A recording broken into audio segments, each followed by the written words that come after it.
નમસ્કાર વિદ્યાર્થી મિત્રો, સંકલનની અંદર આપણે આગળ દાખલાઓ ગણીએ ત્યાર પહેલાં ધોરણ 11ની અંદર જે આપણે નિત્ય સમૂહ શીખ્યા છે ત્રિકોણમિતિના એને એકવાર જોઈ લઈએ. અહીંયા આપણી પાસે cos 2x નું સૂત્ર હતું કે 2cos2x - 1 હતું. તો એની ઉપરથી જો મારે cos2x નું મૂલ્ય જોતું હોય તો આપણને મળશે cos2x = 1 + cos2x/2. હવે આ બે સૂત્રમાં શું કરીએ તો કે અહીંયા ખૂણો વધારે છે એમાંથી આપણે ઓછા ખૂણા તરફ જઈએ છીએ, અડધો ખૂણો તરફ જઈએ છીએ. તો આની અંદર જે ખૂણો છે એનાથી વધારે ખૂણામાં જઈએ છીએ, બરાબર. બીજું, અહીંયા આપેલા વિધેયમાં ઘાત નથી, અહીંયા આપેલા વિધેયમાં ઘાત છે. હવે જ્યારે આપણે સંકલન કરશું ત્યારે વધુ ઘાતવાળા જો કોઈ પદ હોય તો એનું સીધું સંકલન આપણે કરી શકતા નથી. તો એવા સમયે ઘાતને ઘટાડવા માટે આ સૂત્ર ઉપયોગ કરી શકીએ છીએ. cos 2x નું બીજું સૂત્ર હતું 1 - sin2x. તો એની ઉપરથી sin2x હોય ત્યાં આપણે 1 - cos 2x/2 મૂકી શકાય. cos 3x નું સૂત્ર છે 4cos³ - 3cosx. હવે આની ઉપરથી cos ઘનની જગ્યાએ જો આપણે સૂત્ર લખવું હોય તો 1/4 3cos + cos 3x આવા સ્વરૂપમાં લખી શકીએ છીએ. એવી જ રીતે sin ઘનનું સૂત્ર આપણે 1/4 3sin x - sin 3x લખી શકીએ. બંને વચ્ચે પ્લસ માઇનસનો તફાવત છે એ તમને ખ્યાલ છે. tan² નું સૂત્ર લખવું છે તો આ બંનેનો ગુણોત્તર કરશું એટલે આપણે tan² નું સૂત્ર મળશે ઉપર 1 - cos / 1 + cos 2x છે. ત્યાર પછી આપણે વિધેયના સરવાળામાંથી ગુણાકારને ગુણાકારમાંથી સરવાળા તરફ જઈ શક્યા છે. સંકલનની અંદર ગુણાકારમાંથી સરવાળા બાદબાકીમાં જવાના સૂત્રની જરૂર પડે છે. તો એને આપણે જોઈએ કે 2sin * cos y એટલે કે 2sin x * cos y હોય તો બંને sin વિધેય આવે છે. પહેલામાં ખૂણાનો સરવાળો, બીજામાં ખૂણાની બાદબાકી, મધ્યમાં પ્લસનું નિશાન એટલે કે 2sin x cos y = sin x + y + sin x - y. જો પહેલા cos વિધેય હોય તો મધ્યમાં આવશે બાદબાકી, બરાબર. બીજું, બંને cos વિધેય હોય અથવા બંને sin વિધેય હોય ત્યારે સૂત્ર આપણી પાસે બંને cosના પ્લસ અથવા માઈનસ છે. 2cos x cos y = cos x + y + cos x - y છે. અને છેલ્લા સૂત્રમાં -2sin x sin y છે.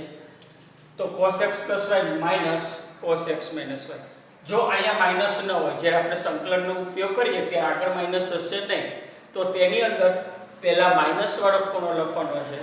અને પછી પ્લસ વાળો લખવાનો છે, બરાબર. એટલે પહેલા cos x - y લખવાનું છે, -cos x + y લખવાનું છે. હવે આ સૂત્રો આધારિત આગળ જે આપણે આદેશની રીત લીધી છે એનો ઉપયોગ કરીને સ્વાધ્યાય 7.3 ના દાખલાઓ આપણે ગણીએ. સ્વાધ્યાય 7.3 નો પહેલો દાખલો આપણે જોઈએ કે એની અંદર આપેલા વિધેયોના સંકલિતો મેળવવાના છે. પહેલો વિધેય છે sin² 2x + 5. હવે આ સંકલિત મેળવવા માટે આપણે પહેલા લખીએ સંકલનમાં sin² 2x + 5 dx. sin² નું સંકલન આપણે કોઈ જાણતા નથી, એટલે કે કોઈ એવું વિધેય નથી કે જેનું વિકલન sin² સીધું થતું હોય. તો આ sin² નું જો આપણે સંકલન મેળવવું છે તો અત્યારે જે આપણે નિત્ય સમ લીધા હતા કે ઘાત ઘટાડી અને ખૂણો વધારીને એ નિત્ય સમનો આપણે અહીં ઉપયોગ કરીએ તો આના બરાબર sin² છે તો એનું સૂત્ર હતું 1 - cos 2x/2 વાળું. તો એ સૂત્ર આપણે મૂકી દઈએ તો 1 - cos 2 * આપેલો ખૂણો 2x + 5/2 dx થશે, બરાબર. હવે બંનેની નીચે મૂકી દઈએ અને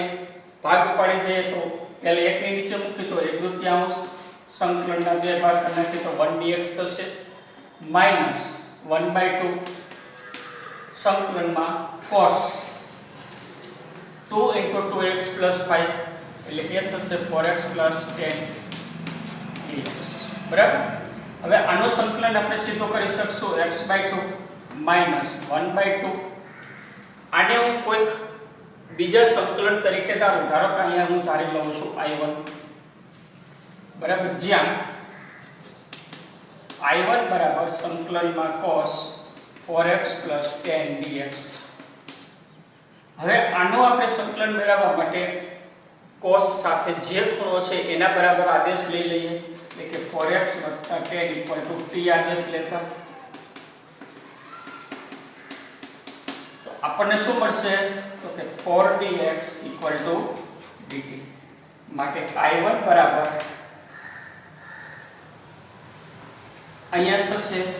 માટે dx બરાબર 1/4 dt થશે તો એ 1/4 હું આગળ લઈ લઉં cos 4x + tan બરાબર આપણે t ધાર્યું છે એટલે t * dt 1/4 આપણે આગળ લઈ લીધા છે cos t કોનું વિકલન છે તો કે sin t નું તો એ આપણને મળશે 1/4 sin t + c બરાબર 1/4 sin t ની જગ્યાએ આપણે મૂકવાનું છે 4x + tan + c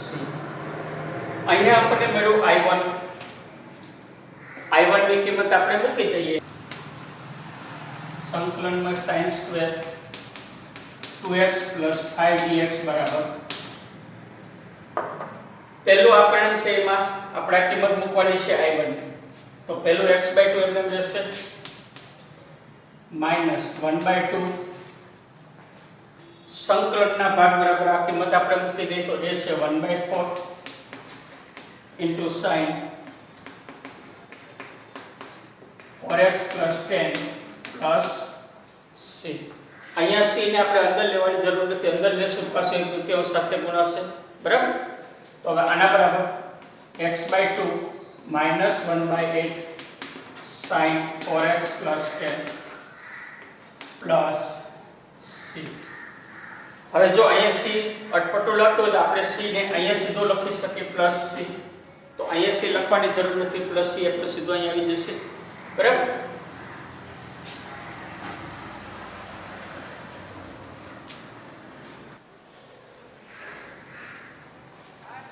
ત્રીજા દાખલાની અંદર cos 2x cos 4x cos 6x નું સંકલન મેળવવું છે cos 2x 4x 6x dx થશે સંકલનમાં હવે આનું સંકલન ત્રણ પદ ગુણાકારમાં છે તો ગુણાકારમાં છે તો અત્યારે આપણે આગળ જોયું કે ગુણાકારમાંથી સરવાળા બાદબાકીમાં જવા માટેના સૂત્રો હતા 2ss 2cs વાળા તો એના આધારે આપણે કોઈ પણ બે ને પહેલા ભેગા કરી રાખીએ તો સૂત્રની અંદર આગળ બે આવે છે તો 2 વડે ભાગી નાખો એક પદને આપણે એમને મૂકી દઈએ અને બાકીના પદમાં 2 ગુણી નાખીએ cos 6x dx આ પ્રમાણે મળે બરાબર 1/2 cos 2x અને 2cc 2 cos * cos વાળું સૂત્ર છે સૂત્ર હતું cos બંનેનો સરવાળો 6 ને 4 10x પ્લસ બંનેની બાદબાકી તો એ થશે 2x dx હવે અહીંયા cos વિધેય યુગ્મ હોવાથી અંદર માઈનસ હોય કે પ્લસ હોય કોઈ ફરક પડશે નહીં એટલે 4 માંથી 6 બાદ કરો 6 માંથી 4 બાદ કરો cos નું મૂલ્ય પ્લસ જ રહેવાનું છે હવે અહીંયા cos બંને સાથે ગુણી નાખી બીજું ફરીથી સૂત્ર બનશે તો ફરીથી બીજા 2 વડે ભાગશું તો આપણને મળશે 1/4 અને આને હું 2 વડે ગુણી નાખું તો 2 cos x cos 10x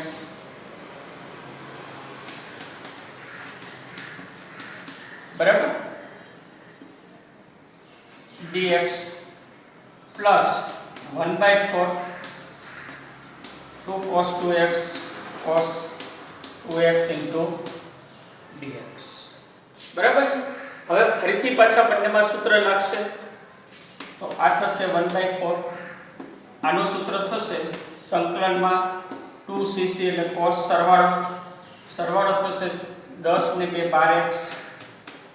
plus cos બાદબાકી થશે 8x dx પ્લસ 1/4 સંકલન આ થઈ ગયું 2 cos સ્ક્વેર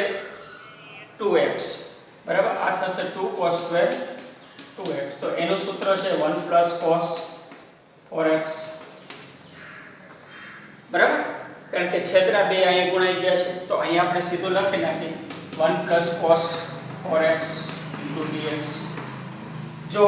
આ જ સૂત્ર પ્રમાણે કરશો તો પહેલો cos 0 plus cos 4 આવશે cos 0 એટલે 1 થઈ જશે હવે બધાના સંકલન જાણીએ છીએ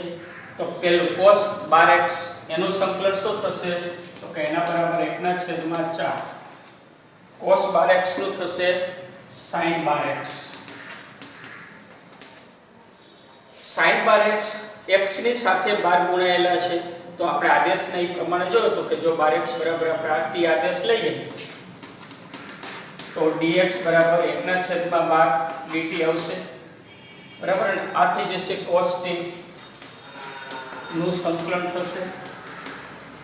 તો અહીંયા cos નું sin અને 1/12 એટલે જે x સાથે જે સહગુણક ગુણાયેલો છે એટલા વડે ભાગવાના આવશે જેમ વિકલનની અંદર ચેન રૂલમાં ગુણાકાર આવે છે એમ અહીંયા સંકલનની અંદર જે સહગુણક છે એ ભાગાકાર થશે તો અહીંયા છેદમાં આવશે 12 બરાબર cos 8x તો એ થશે પ્લસ sin 8x છેદમાં 8 પ્લસ 1/4 કૌંસમાં 1 નું સંકલન x cos 4x નું sin 4x upon 4 પ્લસ બરાબર વિસ્તરણ કરી નાખે તો પહેલું થશે 1/48 sin 12x પ્લસ 8 ચોક 32 sin 8x પ્લસ 1/4x અથવા x/4 plus 1/60 sin 4x plus બરાબર હવે સંકલનની અંદર એક બાબતનું ધ્યાન રાખવાનું કે આપણને જે ધારો કે ટેક્સ્ટબુક આધારિત તમે જવાબ ગોતતા હો તો એ જવાબમાં ફેરફાર હોઈ શકે શા માટે તો આપણે પ્રતિવિધેયની અંદર જોયું હતું કે 1/1 + x² નું સંકલન કરો તો પ્લસ tan ઇન્વર્સ આવે tan ઇન્વર્સ x થાય અથવા -cot ઇન્વર્સ x થશે તો એનો અર્થ કે બેમાંથી ગમે તે એક જવાબ હોય તો ચાલે બરાબર એ બાબત અહીંયા થોડીક ધ્યાનમાં રાખવાની છે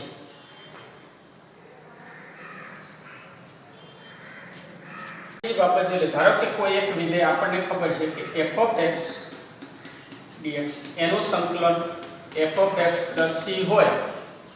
તો જો x સાથે જે અત્યારે આપણે એ સૂત્રનો ઉપયોગ કર્યો છે એના માટે જો વિચારીએ તો અહીંયા f(ax + b)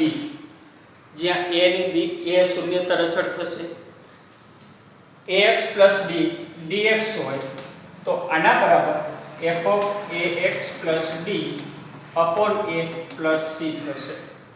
બરાબર પછી આ sin વિધેય હોય તો ભલે cos વિધેય હોય તો ભલે tan વિધેય હોય એટલે આ પ્રકારે હોય x ની સાથે કોઈ સહગુણક ગુણાયેલો હોય તો એ છેદમાં આવશે 1/2 હોય તો 1/2 છેદમાં એટલે 2 ગુણ આવશે પણ સરવાળો કે બાદબાકી થયેલું જે ચલ છે એ ચલ છેદમાં કે ક્યાંય બીજે કોઈ આવતું નથી બરાબર એટલે આ સૂત્રને પણ ધ્યાનમાં રાખવાનું છે જેથી આવા પ્રકારના ડાયરેક્ટ વચ્ચે આવતા સંકલનમાં મેળવવામાં થોડું સરળ પડે ચોથો દાખલો sin 2x + 1 નું સંકલન મેળવવું છે તો હવે ઘન છે ઘનના સૂત્ર સીધા નથી તો એને આપણે sin 3θ વાળા સૂત્રમાં જો આપણે રૂપાંતર કરીએ તો આના બરાબર 1/4 સંકલનમાં 1/4 sin ઘન એટલે sin 3 sin 2x + 1 minus sin 3θ વાળું સૂત્ર હતું તો અહીંયા sin 3 વડે ગુણવાના છે અને 3 વડે હું અહીંયા ગુણી નાખું તો 3 × 6x + 3 એટલે 6x + 3 dx આ પ્રમાણે આપણને સૂત્ર મળ્યું બરાબર હવે બંનેના અલગ અલગ ભાગમાં સંકલન આપણે કરી નાખીએ તો 1/4 પહેલો 3/4 sin 2x + 1 dx minus 1/4 sin 6x + 3 dx મળે બંને અલગ અલગ સંકલનની અંદર આદેશ જુદા જુદા આવે છે તો આપણે પહેલા ભાગની અંદર જો લઈએ આના બરાબર હું લખી નાખું 3/4 I1 plus minus 1/4 I2 જ્યાં I1 બરાબર આપણે શું લીધું છે તો કે સંકલનમાં sin 2x + 1 dx લીધું છે આના બરાબર હું t આદેશ લઉં એટલે 2x + 1 બરાબર t આદેશ લેતા શું મળશે તો કે dx બરાબર 1/2 dt થશે કારણ કે 2 dx બરાબર dt એટલે dx બરાબર 1/2 dt આની અંદર મૂકી દઈએ તો I1 બરાબર મેળવો આપણને 1/2 sin t dt તો આના બરાબર શું થાય 1/2 sin t કોનું સંકલન છે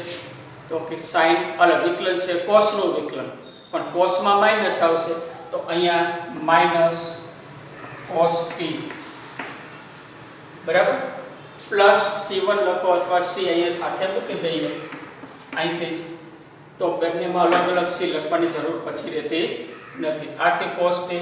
એટલે કે I1 બરાબર આપણને મળ્યું -1/2 cos 2x + 1 તથા I2 શું થયેલું છે તો કે sin 6x + 3 dx બરાબર તો અહીંયા આપણે લઈએ કે 6x + 3 બરાબર y આદેશ લેતા તો dx બરાબર 1/6 dy થશે 1/6 dy માટે I2 બરાબર શું મળ્યું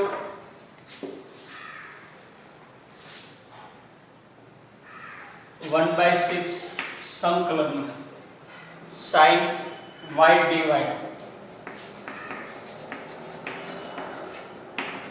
-1/6 cos y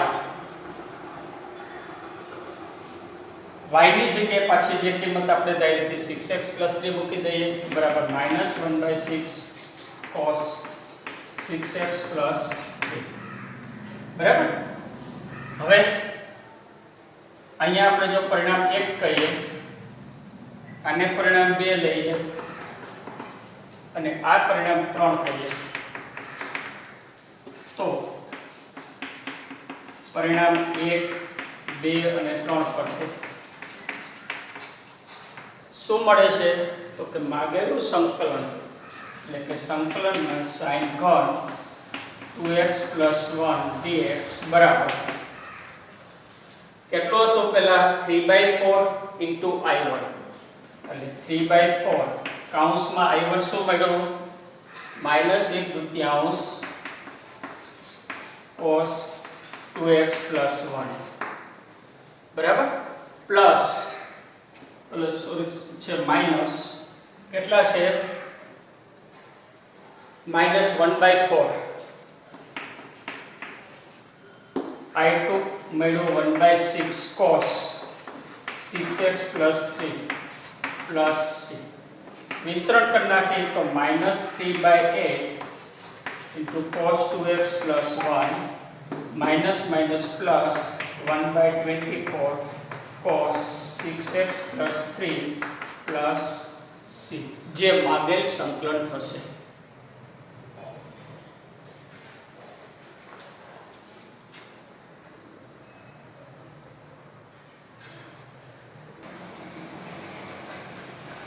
પાંચમા દાખલાની અંદર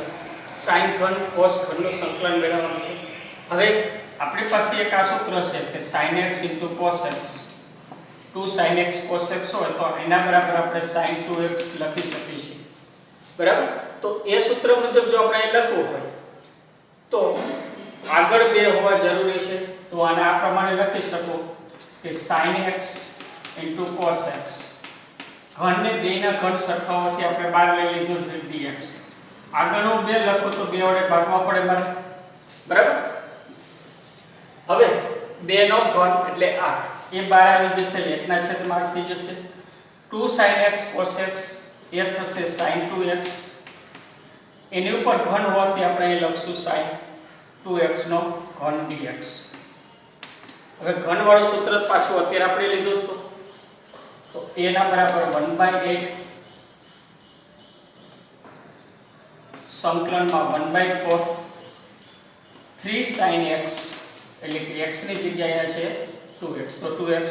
-4 sin 3 થીટા વાળું એટલે 3 દુ 6x dx બરાબર, એટલે 3 sin theta minus sin 3 theta એ સૂત્ર મુજબ આપણે અહીંયા લખ્યું. હવે બંનેના ભાગ પાડી દઈએ. 8 ચોક 32 એટલે 1/32 ઉપરના 3 અહીંયા ગુણી જશે. sin 2x dx માઈનસ 32 વાળું છેદમાં આવશે ખાલી sin 6x dx. હવે અહીંયા 2x બરાબર t આદેશ, 6x બરાબર t આદેશ, y આદેશ લઈને કરી શકાય. તો આના બરાબર થશે 3/32. sin કોનું સંકલન છે? તો કે વિકલન છે cos, તો એ થશે cos 2x / 2 પણ નિશાની આવશે માઈનસ. એવી જ રીતે અહીંયા minus 1/32 cos 6x / 6 minus minus plus થશે પ્લસ c બરાબર માઈનસ 3/64 cos 2x પ્લસ 6 દુ 12 17 18 ને 20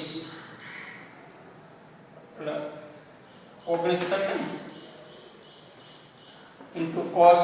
6x પ્લસ c એટલે 1/192 થયા. હવે અહીંયા આપણે અલગ અલગ I1 ને I2 લીધા નથી. ઓલું એક ax + b વાળું સૂત્ર સીધું વાપર્યું છે બરાબર.